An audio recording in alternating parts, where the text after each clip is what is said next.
Hello friends, स्वागत करते हैं आप सबका इस YouTube channel star custody point पर। दोस्तों, इस वीडियो में हम लेकर आप सभी के लिए क्लास 10th वालों के लिए मैट्रिक बोर्ड छात्रों के लिए जो भी छात्र 2022 में एग्जाम देना चाहते हैं उन सभी छात्रों के लिए यहाँ पे साइंस विज्ञान का एक और मॉडल सेट प्रैक्टिस क्वेश्चन को लेकर, ये मॉडल सेट प्रैक्टिस को सेट 2 है। इसी तरीके के कम से कम 30 से 50 मतलब समझ लो ना, मैं 40 मॉडल सेट देने वाला हूँ आप सभी के लिए। तो ये चैनल आप सभी के लिए काफ़ी हेल्पफुल रहेंगे। अगर आप भी क्लास 10th या फिर मैट्रिक के छात्र आने वाले बोर्ड परीक्षा में शामिल होना चाहते हैं तो जरूर चैनल को सब्सक्राइब करके बेल आइकन को प्रेस कर दीजिएगा। ठीक है, वीडियो को लाइक जरूर करना और कमेंट करके बताना। ठीक है, और हर सब्जेक्ट का अगर स्टडी मटेरियल बिल्कुल फ्री ऑफ कॉस्ट में प्राप्त करना चाहते हैं तो आप हमारे इस वेबसाइट की मदद से कर सकते हैं। starkstudy.com गूगल पे लिखिए या फिर लिंक आपको डिस्क्रिप्शन में मिल जाएंगे। ठीक है, starkstudy.com गूगल पे लिखने से आपको हर सब्जेक्ट का study material, chapter wise, objective, subjective, model set practice, previous years question bank और ऑनलाइन टेस्ट देखने को मिल जाएंगे। ठीक है, तो सभी छात्र जाके प्रैक्टिस सेट जरूर करना। चलिए हम लोग स्टार्ट करते हैं इस सेशन में। ठीक है, वीडियो को लास्ट तक जरूर देखेगा, वीडियो को शेयर भी कर देना। पहला क्वेश्चन है कि किसी दर्पण की फोकस दूरी, मतलब किस दर्पण की फोकस दूरी जो है ऋणात्मक होती है ना, समतल, अवतल, उत्तल या फिर इनमें से कोई नहीं। तो देखो, किस दर्पण की फोकस दूरी ऋणात्मक होती है तो वो होता है आपका कौन सा, अवतल दर्पण। कौन सा होता है, अवतल दर्पण। ठीक है, अब उत्तल दर्पण की बात करें ना तो ये होता है आपका उत्तल दर्पण, है ना। तो इसमें क्या होता है, इधर ही होती है ना, मतलब पॉजिटिव होती है उत्तल दर्पण की। ये अवतल दर्पण है और ये उत्तल दर्पण है। ठीक है, तो इस तरीके के जो जितने भी रहते हैं बच्चे, तो यहाँ पे किसी दर्पण की फोकस दूरी ऋणात्मक होती है, वो होती है अवतल दर्पण। Option number B is the right. Next question कि दर्पण की फोकस दूरी और वक्रता त्रिज्या में क्या संबंध है। और देखो, ये तो बहुत ही शानदार है। F बराबर R/2 हम लोग जानते हैं ना, या फिर R बराबर 2F, कहीं कहीं ये भी दिया रहेगा। Option number B is the right, F बराबर R/2 इज द राइट। ठीक है, चलिए नेक्स्ट क्वेश्चन देखते हैं हम लोग। नेक्स्ट क्वेश्चन है कि समान दृष्टि के लिए स्पष्ट दृष्टि की न्यूनतम दूरी क्या है। तो पता ही होगा कि समान दृष्टि के लिए स्पष्ट दृष्टि की जो न्यूनतम दूरी है वो आपका क्या है, तो वो आपका है यहाँ पे 25 सेंटीमीटर। 25 सेंटीमीटर की दूरी तक हम लोग स्पष्ट दूरी देख सकते हैं, न्यूनतम दूरी उसकी, है ना। श्वेत प्रकाश का कौन सा रंग या फिर वर्ण किसी प्रिज्म से गुजरने के पश्चात सबसे कम झुकता है। भाई देखो, पता ही होगा कि ये प्रिज्म रहता है, यहाँ से अगर श्वेत का प्रकाश जाता है तो ये 7 रंगों में विभक्त हो जाती है। सबसे कम जो झुकता है सो ऊपर में रहता है और सबसे नीचे बैंगनी। तो यहाँ पे कौन सा रंग जो है सबसे गुजरने के पश्चात सबसे कम झुकता है, तो वो होता है रेड। कौन सा होता है, लाल। लाल रंग सबसे कम झुकता है, इसलिए वो सबसे ऊपर रहता है। ठीक है, तो क्या हो जाएगा, 4 का option number C is the right. 5 number, मानव आँख की रेटिना द्वारा बनाई गई छवि मतलब प्रतिबिंब जो होते हैं वो कौन सा होता है। तो मानव आँख का जो प्रतिबिंब बनता है वो कहाँ बनता है, रेटिना पर। और कौन सा लेंस, उत्तल लेंस। ठीक है, और बनाई गई छवि कहाँ पे बनती है, अब मतलब कैसी बनती है, आभासी या सीधा, वास्तविक सीधा, या फिर आभासी उल्टा, या फिर वास्तविक और सीधा। तो ये तो सभी को पता है कि सीधा प्रतिबिंब बनता है और वो भी वास्तविक बनता है। कौन सा, वास्तविक और सीधा बनता है। ठीक है, क्योंकि उत्तल लेंस में आपको पता ही है ना, उत्तल लेंस में कौन कैसा प्रतिबिंब बनता है, तो वास्तविक। नेक्स्ट क्वेश्चन कि आकाश का रंग नीला प्रतीत होता है। भाई ये तो सभी को पता है, प्रकाश के अपवर्तन के कारण, प्रकीर्णन के कारण, प्रकाश के परिकीर्णन के कारण। ठीक है, किस दर्पण से वस्तु का प्रतिबिंब बड़ा बनता है। किस दर्पण से वस्तु का प्रतिबिंब जो है वो बड़ा बनता है, तो वो होता है आपका अवतल दर्पण, वस्तु से बड़ा, है ना। निम्नलिखित में से कौन सा लेंस निकट दृष्टि, निकट, तो ये हो गया अवतल, है ना। अब निकट को कितने, अवतल, और दूर, दूर का मतलब उत्तल। ठीक है, तो याद रखिएगा। निम्नलिखित में से कौन सा उपकरण विद्युत धारा की उपस्थिति को दर्शाता है। निम्नलिखित में से कौन सा उपकरण विद्युत धारा की उपस्थिति दर्शाता है, तो ये हो जाएगा आपका गैल्वेनोमीटर। ठीक है, गैल्वेनोमीटर। ऑप्शन नंबर ए। दाएं हाथ के अंगूठे के नियम को किसने प्रतिपादित किया था। एक बाएं हाथ होता है, एक दाएं हाथ होता है। तो दाएं हाथ के अंगूठे का जो नियम है ये प्रतिपादित किया था मैक्सवेल। किसने, मैक्सवेल ने। ठीक है,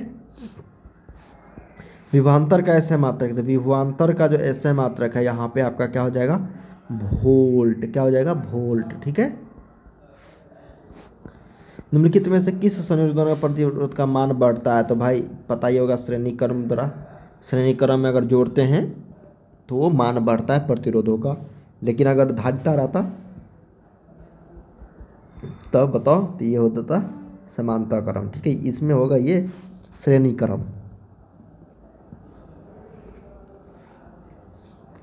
चुंबकीय बल रेखा की प्रकृति होती है, तो चुंबकीय बल रेखा की जो प्रकृति होती है वो वास्तविक और काल्पनिक, मतलब आभासी दोनों होते हैं, ठीक है, वास्तविक और काल्पनिक दोनों।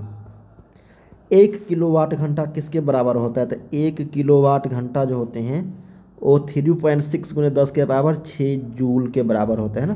3.6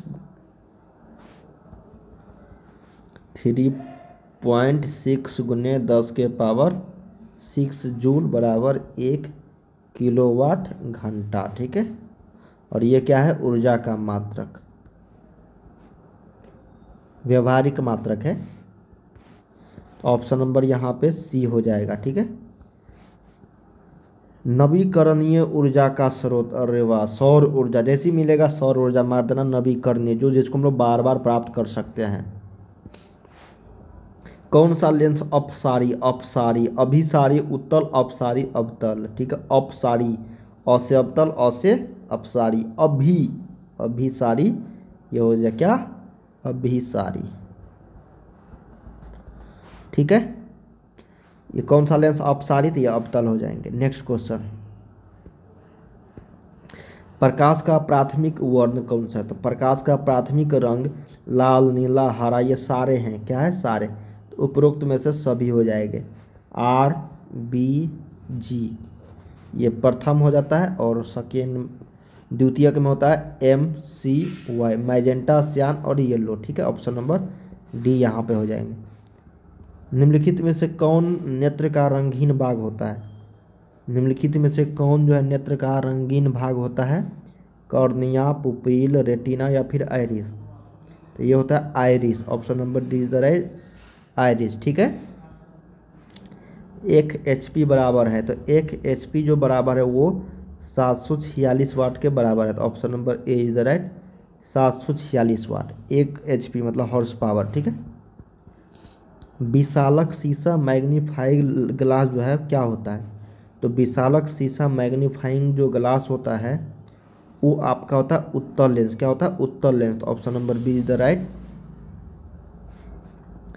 जब किसी चालक तार से विद्युत धारा प्रभावित होती है तो गतिशील कण, अरे ये तो इलेक्ट्रॉन हो जाएगा। जब भी गतिशील कण की बात आए तो वो इलेक्ट्रॉन ही है जो गति करेगा, ठीक है। एम्पियर घंटा मात्रक है, तो एम्पियर घंटा जो मात्रक वो आवेश का हो जाता है, किसका? आवेश का। तो option number B is the right. निम्नलिखित में से कौन सा मात्रक वोल्ट के बराबर, वाट के बराबर है? वाट के।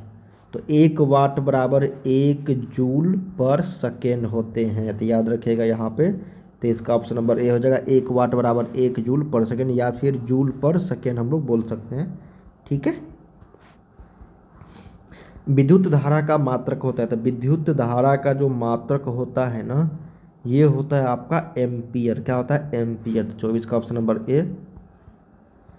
ग्लोबल वार्मिंग के लिए उत्तरदायी गैस कौन सा है? तो ग्लोबल वार्मिंग के लिए उत्तरदायी गैस जो है ये आपका O2 है, सॉरी, ग्लोबल वार्मिंग के लिए उत्तरदायी गैस, ठीक है। O2 नहीं होगा यहाँ पे NH3CO2 और N2 है, ठीक। वो हो जाएगा आपका CO2, क्या हो जाएगा? CO2, कार्बन डाइऑक्साइड, जो ग्लोबल वार्मिंग के लिए उत्तरदायी होते हैं, ठीक है। शरीर में भोजन का पचना किस प्रकार की अभिक्रिया है? तो जो पच जाता है ना एक बार, वो तो फिर आएगा नहीं। तो शरीर में भोजन का जो पचना हो जाता है वो आपका यहाँ पे विस्थापन अभिक्रिया हो जाती है, ठीक है। कली चूना पर जब जल डाला जाता है तब अभिक्रिया होती है। तो कली चूना पर जब जल वाटर डालेंगे तब जो अभिक्रिया कहलाएगा वो ऊष्माक्षेपी अभिक्रिया कहलाएगा, ठीक है। निम्नलिखित में से कौन सबसे अधिक अभिक्रियाशील है? निम्नलिखित में से कौन जो है सबसे अधिक अभिक्रियाशील है? तो ये आपका हो जाएगा Cu, कॉपर हो जाएंगे, ठीक है। चूना जल का रासायनिक सूत्र है, तो चूना जल का जो रासायनिक सूत्र होता है वो आपका CaOH का होल 2, ठीक है, कैल्शियम हाइड्रोक्साइड या फिर चूना जल। कोई विलयन लाल लिटमस पत्र को नीला कर देता है तो उसका pH मान 7 से ज़्यादा होगा। 11 और 10 ये दोनों हो जाएंगे, तो option number D is the right. Alkyne में कार्बन कार्बन के बीच कितने सह संयोजक बंधन होते हैं? तो एल्काइन में कार्बन कार्बन के बीच में 3 सह संयोजक बंधन होते हैं। ऑप्शन नंबर याद रखिएगा सी। ग्लूकोज का रासायनिक सूत्र या फिर आणविक सूत्र C6H12O6 होते हैं। Option number A is the right, glucose का। उच्च वसीय अम्लों के सोडियम लवण कहलाते हैं, तो उच्च वसीय अम्लों के जो सोडियम लवण कहलाते हैं उसको हम लोग साबुन बोलते हैं। क्या बोलते हैं? साबुन, सॉफ्ट। CHO अभिक्रियाशील मूलक होते हैं, इसको हम लोग बोलते हैं एल्डिहाइड। क्या बोलते हैं? Aldehyde group, functional group.